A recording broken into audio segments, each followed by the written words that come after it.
I wove that scarf with trembling hands, cold from winter and colder from pain. But my daughter never touched it. Instead, she sold the very house I lived in behind my back for an investment promise.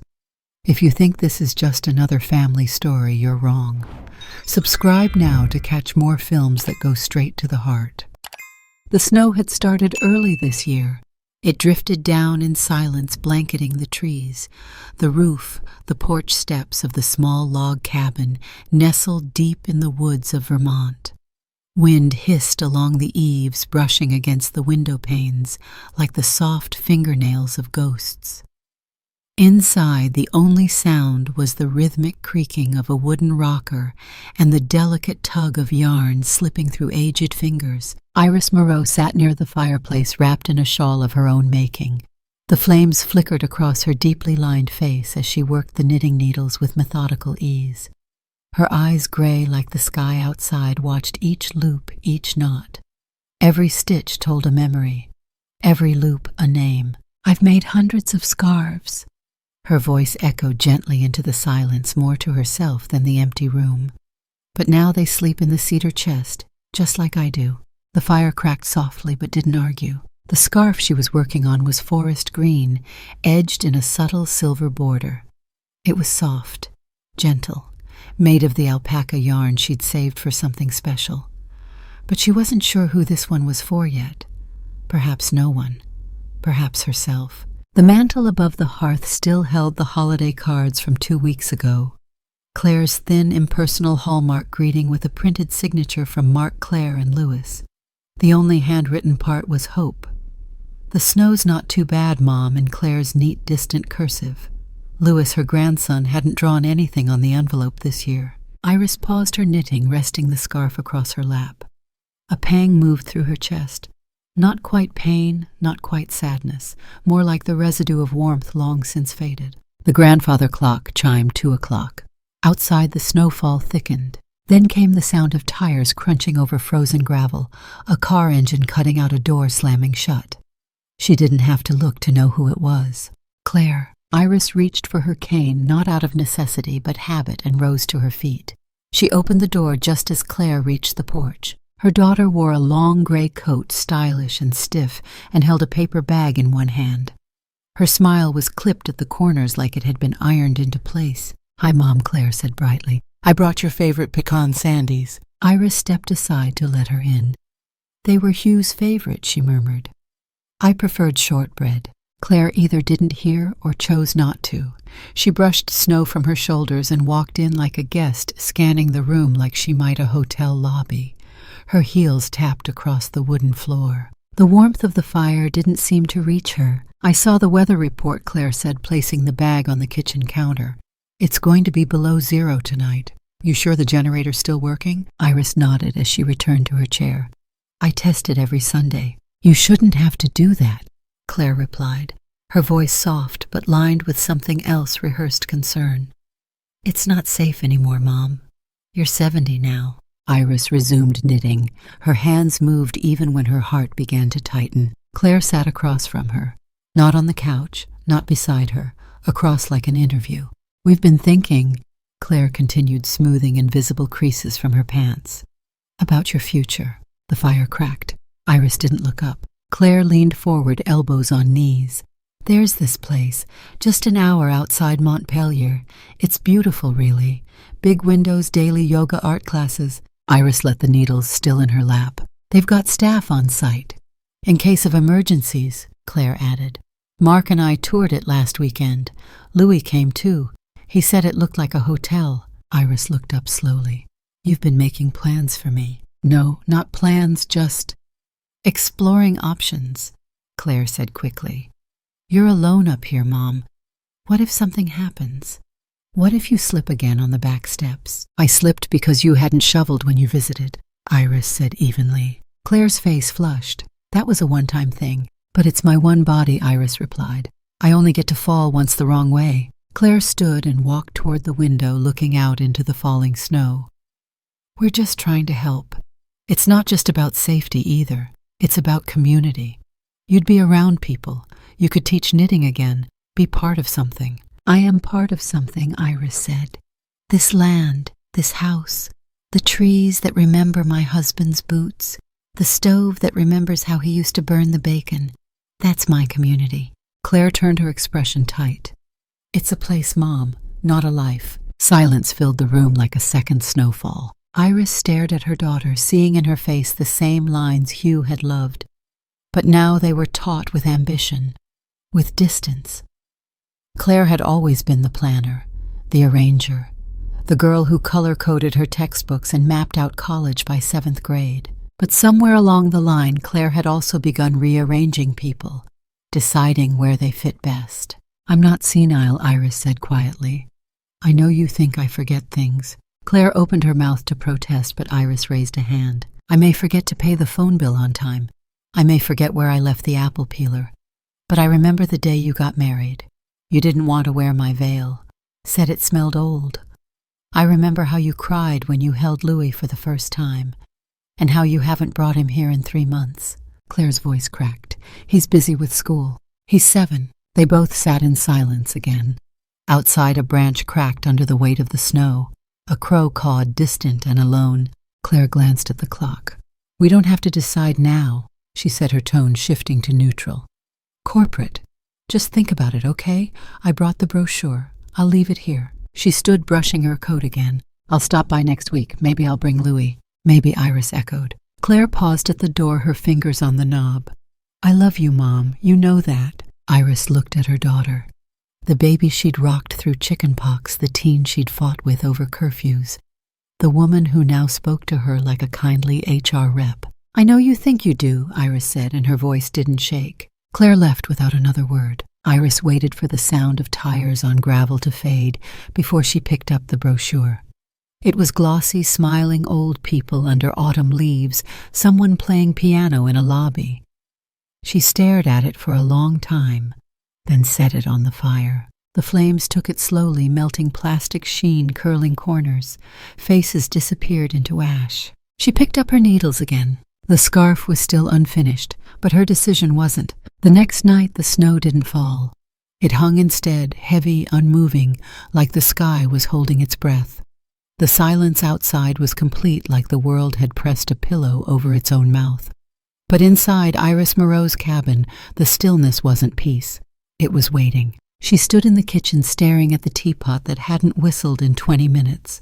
She'd forgotten to turn on the burner. Again, she turned the knob, let the blue flame bloom beneath the copper kettle, and reached for her wool shawl from the chair back.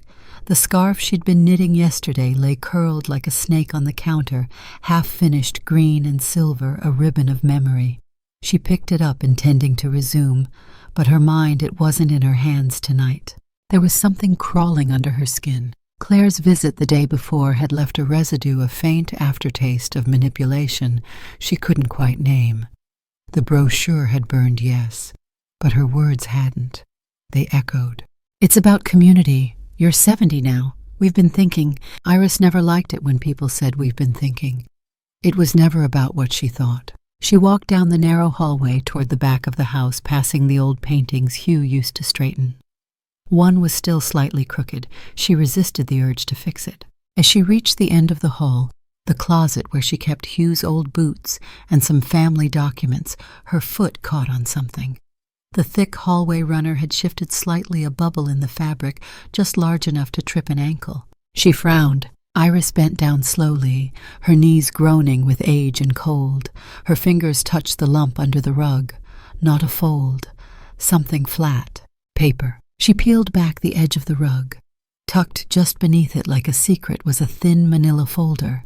Nothing marked on it, but the flap was open like it had been disturbed. She didn't remember putting anything there. Hands trembling, Iris picked it up and carried it to the dining table. She sat slowly, heart tightening in her chest. Inside the folder were 3 sheets. The first, an official-looking document with bold type and cold margins. Contract of sale. Parcel 107B, Maple County, Vermont. Her name was printed neatly beneath Iris Moreau. The buyer's name was blurred in her vision, but she could read the signature at the bottom, scrawled in the tidy, slanted script she knew too well. Claire Evelyn Moreau. Iris blinked. She scanned the second page, a clause about transfer of property rights, notarized 3 weeks ago. A notarized signature she did not remember giving. Her own name, her own handwriting, but she hadn't held a pen for anything legal in over a year. The third document was smaller. A form from the county court system. Certification of limited legal competency.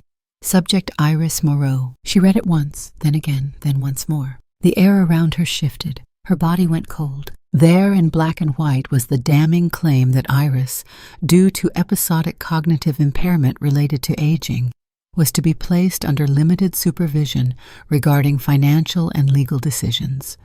The paper stated that until reviewed otherwise, her daughter Claire Evelyn Moreau was designated as her temporary decision-making proxy. Iris's breath left her body. She hadn't seen a judge. No court date, no warning, no test. It had all been done without her. The edges of the document trembled in her fingers. The date of approval, just 1 week ago. The same day Claire had visited with cookies and fake smiles. That was no visit. That was a cover. Iris rose unsteadily and crossed to the cabinet by the fireplace, the one with the lock Hugh had installed when Louis was a toddler. She kept important papers there, birth certificates, Hugh's will, property deeds. Her hand shook as she unlocked it and pulled open the small drawer labeled estate. She reached for the envelope marked Last Will, Hugh Moreau. It wasn't there. She shuffled through the contents. The insurance records, the property tax receipts. But the will, the handwritten will Hugh had crafted, leaving everything the land included to Iris in perpetuity, was gone. In its place, a photocopy of something she'd never seen before, a typed document. At the bottom, a typed signature, Hugh Moreau. No handwriting, no notary. Forged. Her knees gave out before her thoughts could catch them. She slid to the kitchen floor, hand braced against the cold linoleum, the papers scattered around her like fallen leaves. The scarf lay tangled across her feet. She sat there a long time. The kettle whistled, screamed, fell silent again. No tears came. Not yet. Only that sick, weightless vertigo that comes when the axis of your world shifts beneath you quietly and forever. She thought back, when had she last seen the real will? Maybe a year ago when she filed taxes. She remembered reading it, holding it in her hands, hearing Hugh's voice in every line, but she hadn't checked since. She trusted Claire. She trusted her daughter to respect it, respect her. Iris picked up the paper again, the court certification.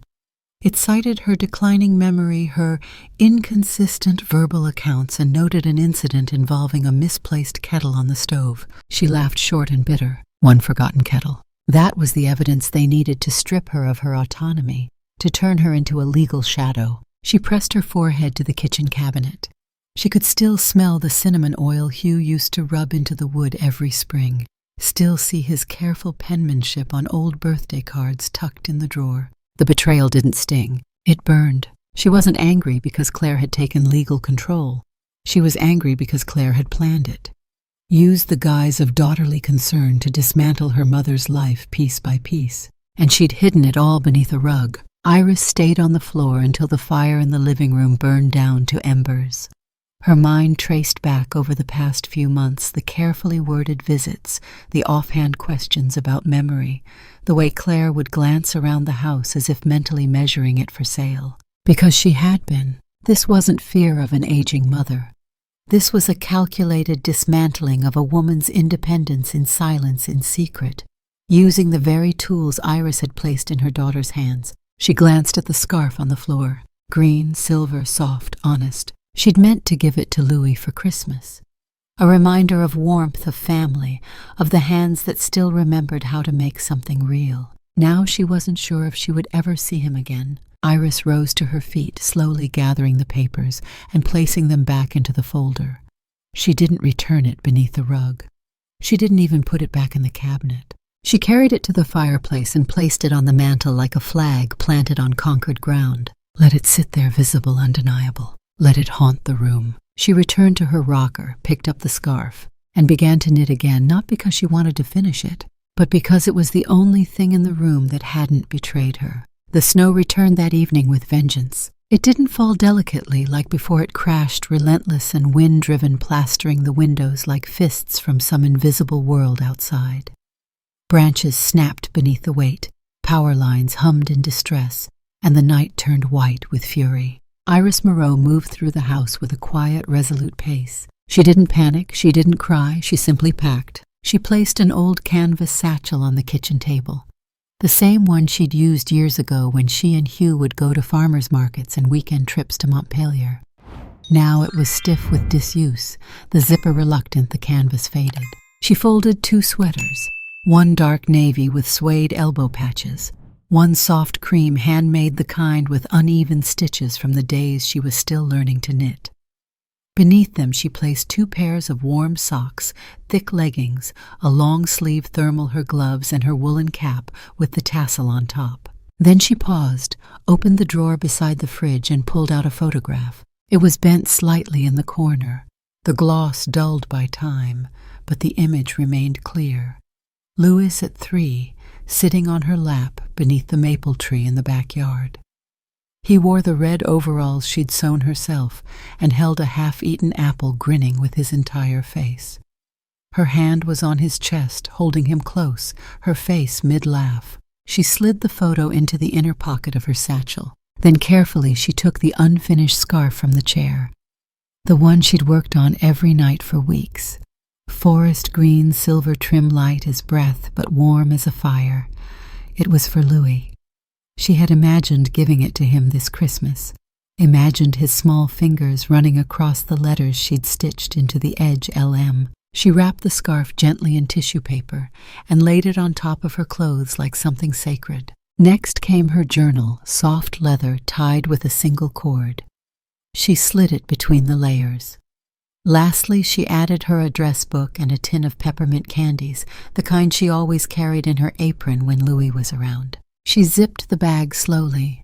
The sound was long and final, like the closing of something more than luggage. On the counter sat the manila folder with the forged documents, the fake will, the competency certification, the property contract with Claire's signature, scrawled like a dagger across the page. Iris took out a pen. She found an envelope in the drawer. On the front she wrote simply Claire. She took one of her knitting note cards once used to mark patterns, and on the back in neat firm cursive wrote, "You can't sell a soul for land. I've taken mine back. I'm gone. Mother." She placed the note beside the folder. No anger, no threats, just a truth, a declaration. She put on her coat, her oldest one woolen and olive-colored with wooden toggles, and a patch on the right shoulder Hugh had sewn after a camping trip in '92. She wrapped a simple gray scarf around her neck, one from the earliest days of her learning. As she opened the door, the wind shoved against her like it meant to argue. Snow came in sideways, biting at her cheeks. The trees moaned in the dark. She didn't flinch. Iris stepped onto the porch bag over her shoulder and closed the door behind her. She didn't look back. The path to the main road was a quarter-mile through snow-packed trail. No lights, no street lamps, just her, the trees, and the storm. Each step was heavier than the last. The wind cut sideways. Her boots sank deeper than she expected. But she didn't stop. Her mind was full not of fear, but of clarity. There was nothing left in that house that hadn't been touched by betrayal. Nothing that belonged to her anymore, except for the choice she had just made. By the time she reached the end of the wooded path, the wind had pushed her hood back. Snow collected on her eyebrows, her lashes. Her breath came in short, visible clouds. She reached the road. No cars. She turned south toward the interstate. Her plan wasn't fully formed. She didn't know exactly where she would go. She only knew one thing with certainty. She would never again allow herself to be signed away. 10 minutes, then 20. The wind howled like a grieving animal. Her legs began to ache. Her knees burned. Her shoulders hunched against the cold. But she walked until she couldn't. An hour passed, maybe more. Her breath grew thin, her vision blurred. She stopped once just past a frozen embankment, where the road curved and leaned against a mile marker. Her legs trembled. Her fingers, even inside the gloves, had turned stiff and useless. She slid to her knees. The satchel fell to her side. She reached for the zipper but couldn't open it. Her fingers wouldn't listen, and that's when it happened. The scarf. Louis' scarf slipped out of the bag and landed in the snow beside her. The forest green stood out sharp against the white, its silver edging catching what little light the world had left. She stared at it. Even in the dark it shimmered with warmth. Her hand crawled across the snow reaching for it. She clutched it to her chest and lay back, and then the sky tilted, a low hum in the distance. At first she thought it was the wind, or maybe the ocean somehow in her memory. But then she saw the lights. A van. It swerved as it neared her brake lights, flashing, fishtailing slightly on the icy road. The side door slid open while the vehicle was still moving. Voices. Stop, stop, stop, stop. There's someone there. Boots crunching on ice. A figure kneeled beside her. Ma'am. Hey, ma'am, can you hear me? A gloved hand gently shook her shoulder. Iris blinked, snow falling from her lashes. A face leaned into view, young, framed by bright pink hair and a silver nose ring. A man appeared beside her, pulling a blanket from a backpack. She's freezing, he muttered. We need to get her inside now. They lifted her, carried her gently into the back of the van. The warmth was shocking. Someone peeled off her gloves, wrapped her hands in a scarf. Another placed a hat over her ears. The scarf was pressed back into her hands. She didn't speak, couldn't. The pink-haired girl held her gaze. You're safe, okay? We've got you. Iris tried to nod. We're musicians, the guy with the beard said. Touring Vermont. Our last show got canceled because of the snow. We took the back road, got lucky. She looked around. The van's interior was cluttered but colorful guitar cases, backpacks, sketch pads, snacks. A dog barked once from the front seat and then curled up again. A family, not blood but bond. And somehow by the most absurd and miraculous twist of timing they'd found her. Her voice finally came brittle and quiet. Where are you going? The girl grinned. New York, baby. Iris closed her eyes. A single tear rolled down her temple, evaporated by the heat of the van. She whispered, good. And then she slept curled around the only scarf that still meant anything. The van rolled into Brooklyn just as the first light broke over the skyline. It wasn't the golden light of a poetic sunrise. It was gray, soaked in exhaust and cold. But it was morning. And that meant one thing to Iris Moreau. She was still alive. She blinked awake to the sound of voices and the rhythm of tires over potholes. Her scarf was still in her arms. Someone had placed a cup of warm tea in a thermos beside her, half full. She sipped it, and it tasted faintly of cinnamon and honey. We're almost there, said the pink-haired girl. Her name, Iris now recalled, was Billy. The van turned off a side street, bumping past boarded-up buildings and graffiti-tagged walls, until it stopped in front of an old 3-story brick building with a hand-painted sign, Haven, a place for artists and strays. Iris smiled faintly. Whoever named it understood something. They helped her inside. The building smelled like turmeric, coffee grounds, wet wool, and patchouli oil. The main floor was filled with mismatched furniture. Beat-up armchairs, a piano missing 3 keys, easels with half-finished canvases, and people. People of all colors, shapes, languages. Talking, laughing, crying, and not one of them looked away when she walked in with her olive coat and time-worn eyes. Billy led her to the kitchen. There was soup, thick lentil and steaming, bread still warm. No questions, no forms, just food, and a place to sit. It was the kindest thing Iris had been given in years. After the meal, someone brought her upstairs, an old loft with mattresses on the floor and windows that looked out over the broken bones of the city. There was a spot for her near the radiator. She sat there for a long time, staring out at the world that had once seemed so far away. When someone finally asked her name, she whispered it. Iris. Iris Moreau. A pause. That's beautiful, the girl said. Like the flower. No, Iris replied softly.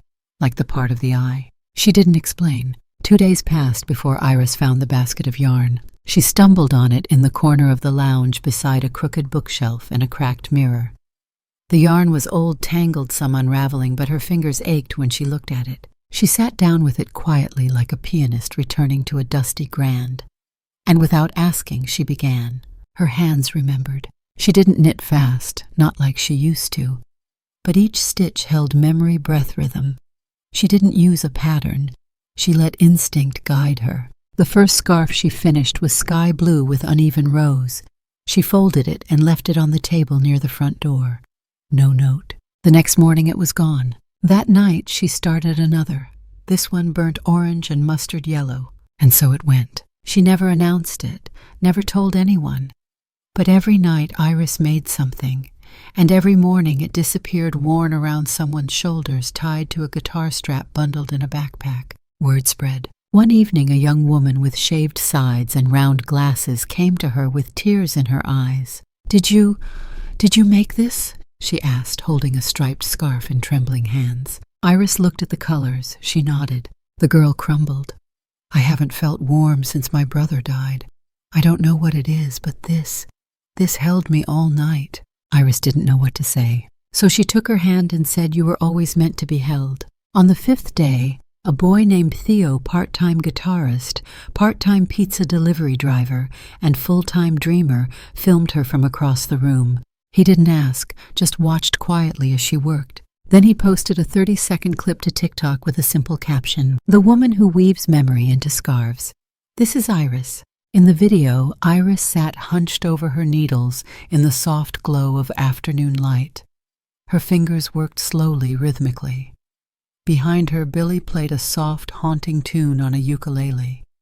The scarf she was making was forest green. By nightfall, the video had 14,000 views. By morning, it had 3.2 million. Within 2 days, the Haven was swamped with messages. People wanted to know who she was, where they could order a scarf, if they could donate yarn, if Iris would teach them, if they could just send a note. One message stood out from a boutique on the Lower East Side. They asked if Iris would consider making a few custom scarves for their winter line.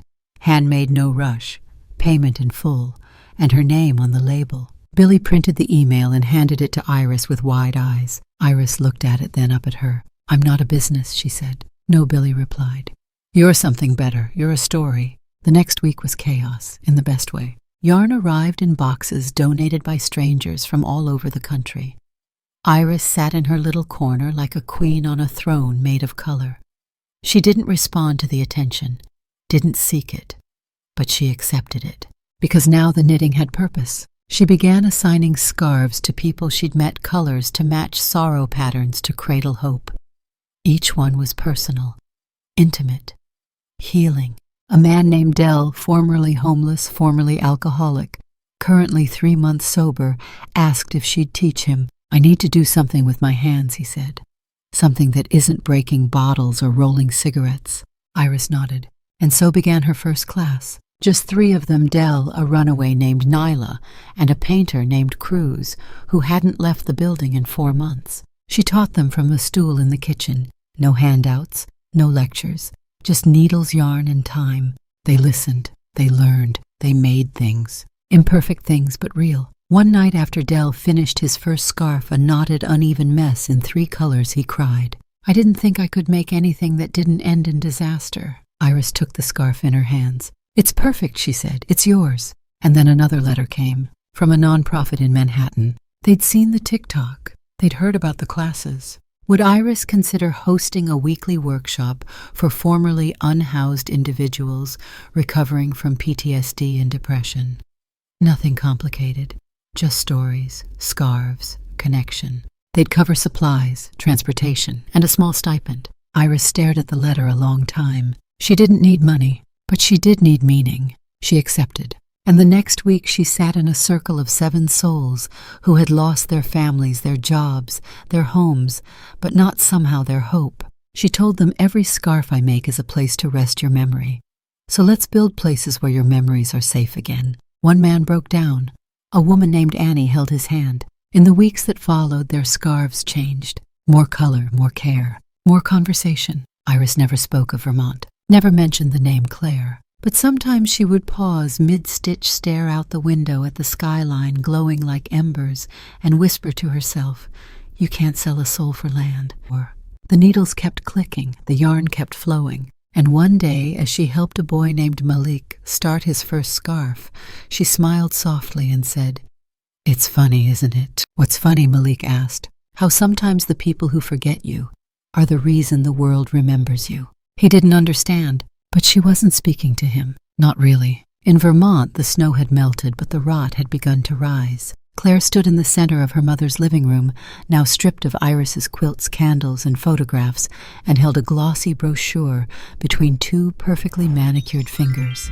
It showed a digital rendering of what the land could become: 10 modern A-frame cabins, a central spa, and a glass-paneled yoga studio overlooking the same ridge where her father once built a treehouse. 10 years too late, she muttered. Her husband Glenn leaned against the kitchen counter, sipping espresso from a mug labeled #1 Realtor. She called again, he said. The project manager. They want to wire the rest of the deposit before the end of the month.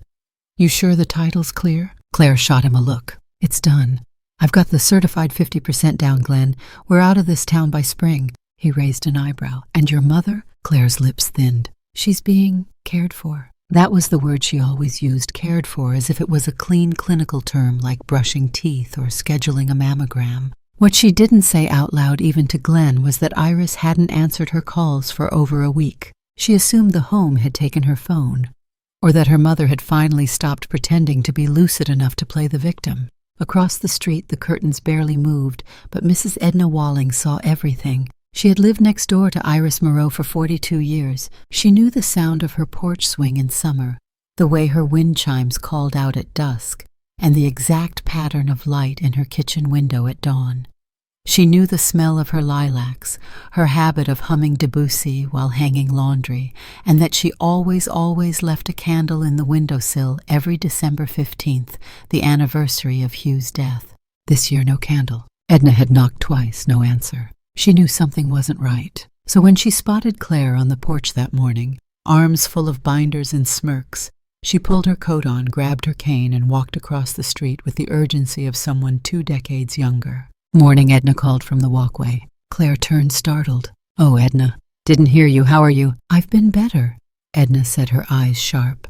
Haven't seen your mother lately. Claire's smile froze. She's resting. The winter's been hard on her. Edna glanced over Claire's shoulder. The house was stripped bare. Dust danced where sun used to.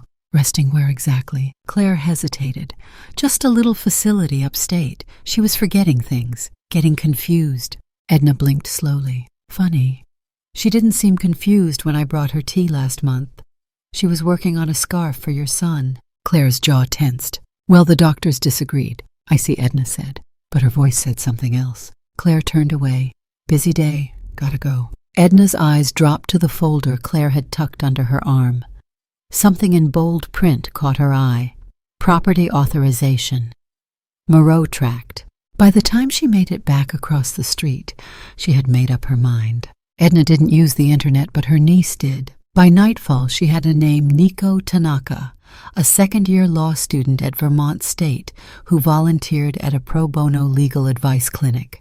He responded to her voicemail the next morning. They met in a coffee shop near the courthouse. She handed him a copy of the old deed, a scanned version of the updated power of attorney agreement.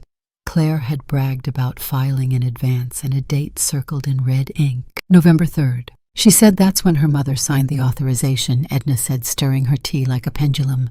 But that's impossible. Nico leaned forward. Why? Because on November 3rd, Edna whispered, Iris was in the hospital. I took her myself. She reached into her coat and pulled out a folder. She slipped on her porch, cracked a rib. We sat in ER for 4 hours. I signed her intake form because she was in too much pain to write. Nico flipped the page, and there it was. Patient Iris Moreau, arrival time, 3:14 p.m., date 11:03. Condition concussion, rib fracture. And beneath that, a note from the attending nurse. Patient disoriented, mild memory lapse noted. Observed to be talking to deceased spouse. Possible grief response. Recommend follow-up neurology. Nico exhaled. She couldn't have legally signed a property transfer that day, he said. And if she did, it would have been under questionable capacity. Edna's hands shook slightly as she clutched her cup. I want to stop Claire, she said, but I need to do it the right way. Nico nodded. Then we'll do it by the law. Meanwhile, Claire was upstairs packing the last of her mother's framed embroidery.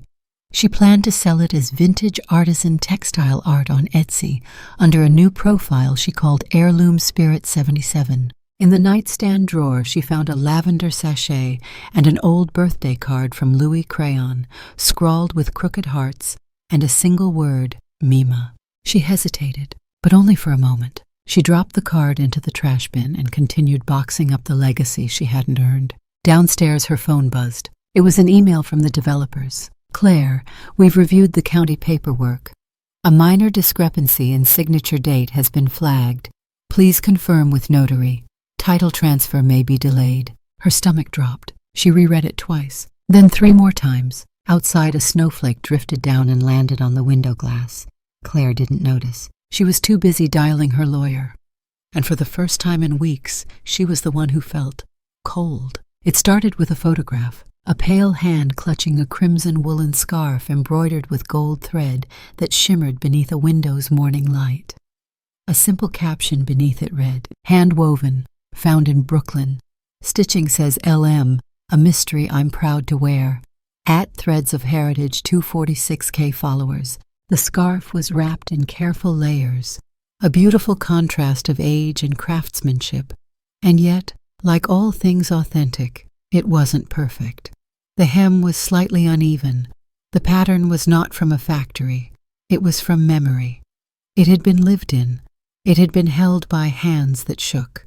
And more than anything, it felt familiar. Louis Moreau sat in his room, the iPad glowing in his lap when he saw it. He didn't understand why his chest tightened, but it did.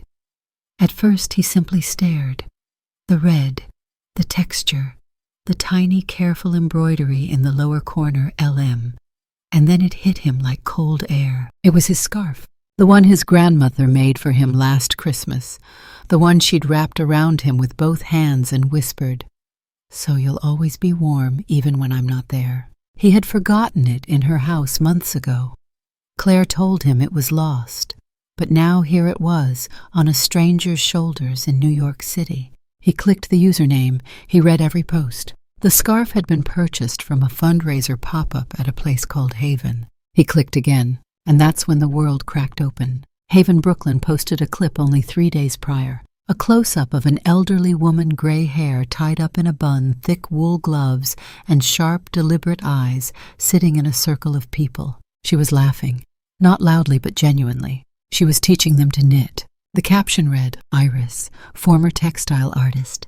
She says every scarf carries a memory, and she's making sure no one leaves without one." Louis dropped the iPad. "Mima," he whispered. He didn't go to his mother. He went to the laptop Claire kept in the office. He knew the password. It was her birthday, and opened her email. He typed quietly, cautiously to the address listed on the Haven Post. "Hello. My name is Louis Moreau. I believe the woman in your photo is my grandmother. I haven't seen her in months.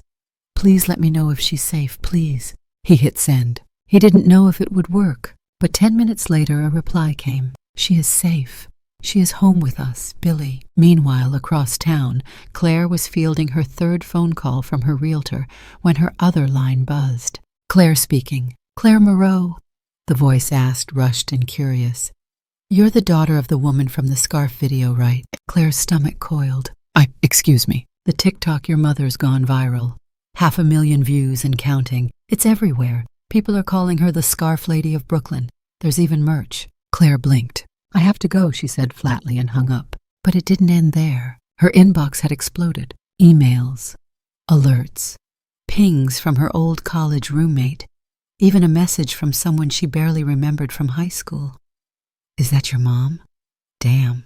What happened to her?" She grabbed the laptop, heart pounding, and searched the hashtag. Scarf Lady Iris, #knitting through grief, #memory scarves. And then she saw the clip. Her mother, in wool gloves, laughing, alive, not in a care home, not locked away and quiet like she had expected. Claire's hand flew to her mouth. She felt sick, not because of guilt, because of exposure. This wasn't how it was supposed to go. Back at Haven, Iris sat by the window knitting a new scarf the color of thunderclouds and firewood. She didn't know yet. She hadn't seen the post.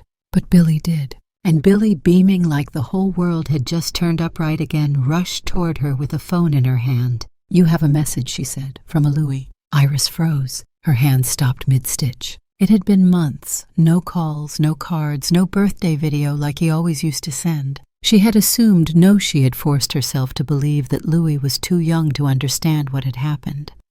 That Claire had told him she was unwell or away, that he didn't know better. But now he had found her. "Read it," Iris whispered. Billy nodded. Hi, Mima. I saw the scarf. I remember it. It's mine. I miss you. Please let me come see you. I know where you are now. I'm okay. Are you okay? Iris closed her eyes. The yarn slipped from her fingers. A long silence followed. And then with a voice not broken but rooted, she said, Tell him he can come, but only if he brings nothing but love. Not his mother, not excuses, just love. Billy smiled through misty eyes. Already done. Somewhere in a cold farmhouse kitchen surrounded by boxes and brochures and unpaid heating bills, Claire stood at the edge of her collapsing kingdom. She hadn't lost yet, but for the first time the battle had moved beyond her control. And for the first time she felt the sharp bite of fear, not from being caught, but from being known. Mark Moreau was not a reckless man. He was the kind of father who read bedtime stories with silly voices and triple-checked seatbelts on winter roads. He believed in rules and reason, and above all in keeping the peace inside his already fractured household.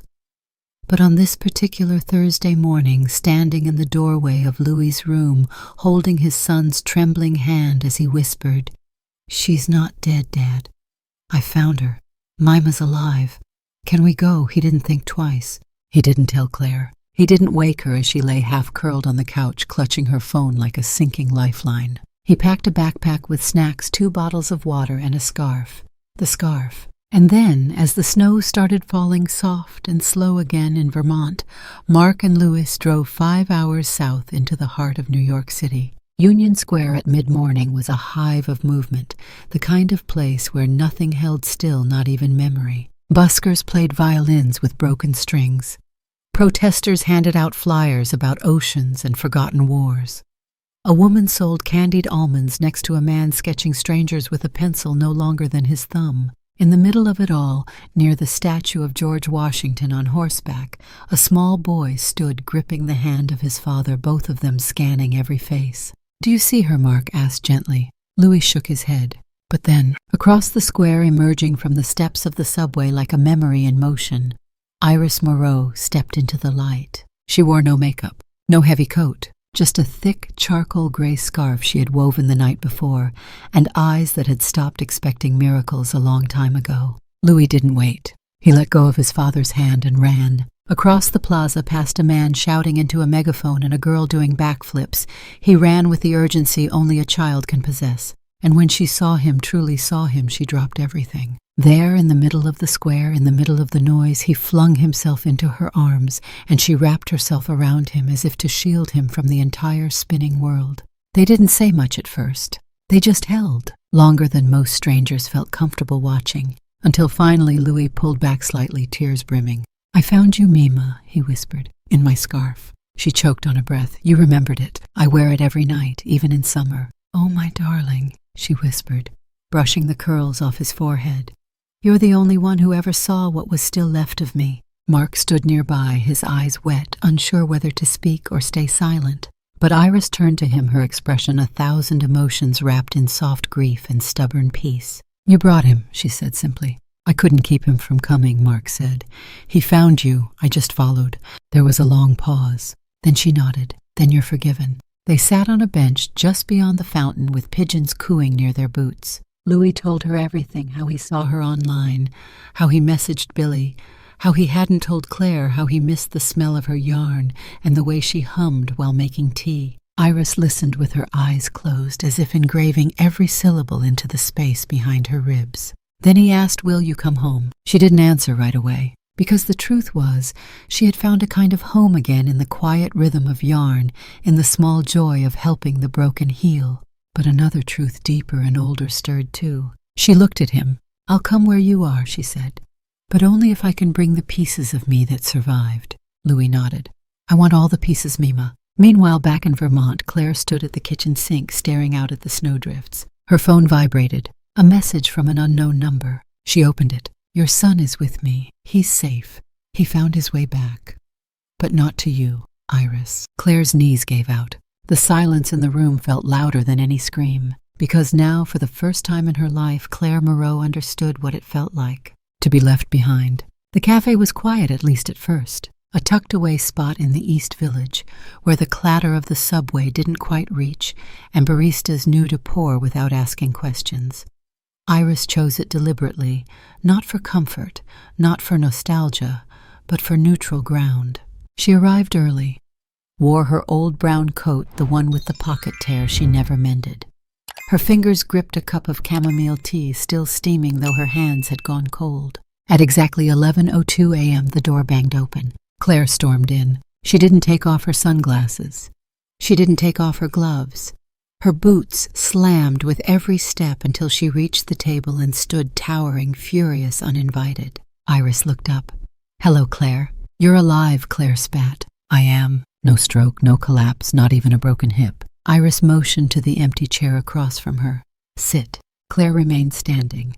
"You humiliated me." Iris raised an eyebrow. "Did I? You disappeared. You left me to clean everything up. The bank, the paperwork, the press. You mean the house you sold?" Iris's voice was steady. "The life you erased while I was still breathing." Claire's hands trembled, but she sat down hard. 2 women, 2 generations, 1 table. The barista approached nervously. "Would you like anything?" "Just a water," Claire said without turning. "Cold." There was a pause. Then, "I saw the videos," Claire said, her voice laced with venom. "You're viral now. The tragic abandoned mother. The poor old knitter. Using our name." "Our name?" Iris asked. "Or my story?" "You don't own grief, Mother." "No," Iris said softly. "But I lived mine. I didn't trademark it for sympathy." Claire leaned in. Her whisper was acid. "You have no idea what I've had to deal with. You left a mess.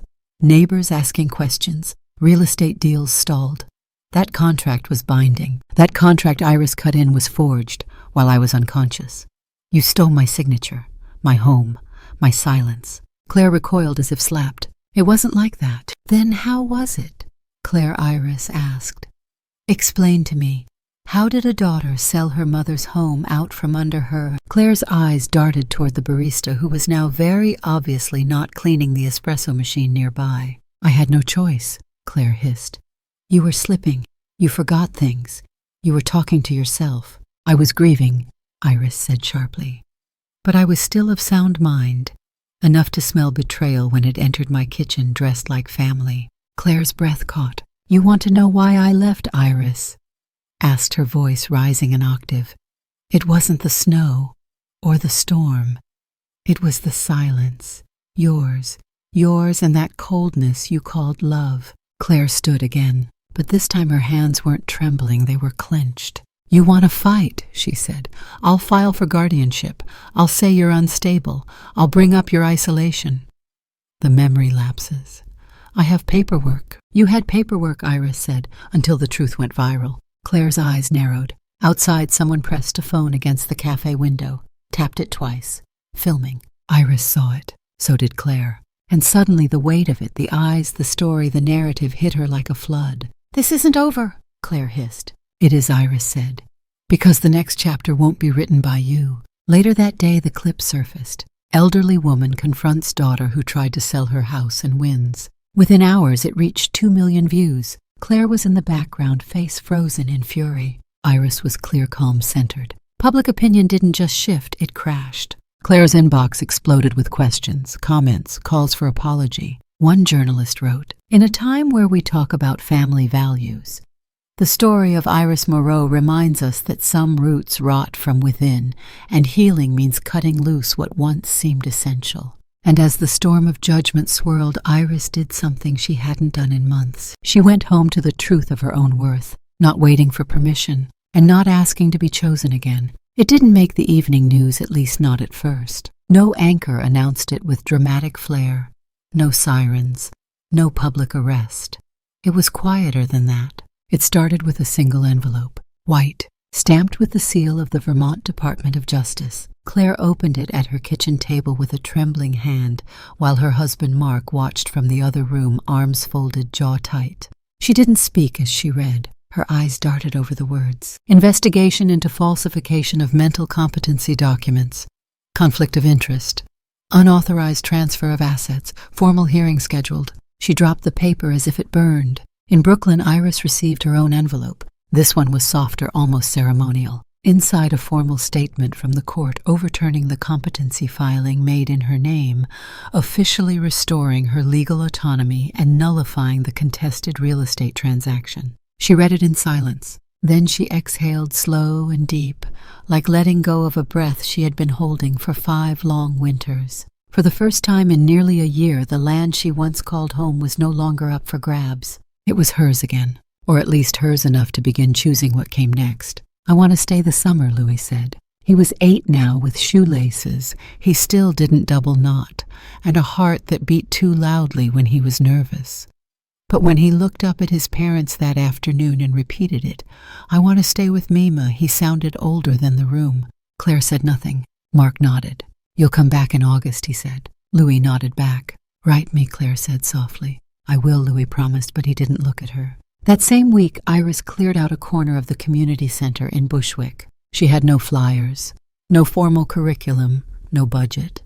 Just a folding table, baskets of yarn, and a handwritten sign taped to the window that read, "Scarf Stories, Weaving What Was Lost." They came slowly at first. A woman who'd just finished rehab. A man who had lost his wife the year before. A teenager who never spoke but never missed a session. Iris didn't talk much in those hours.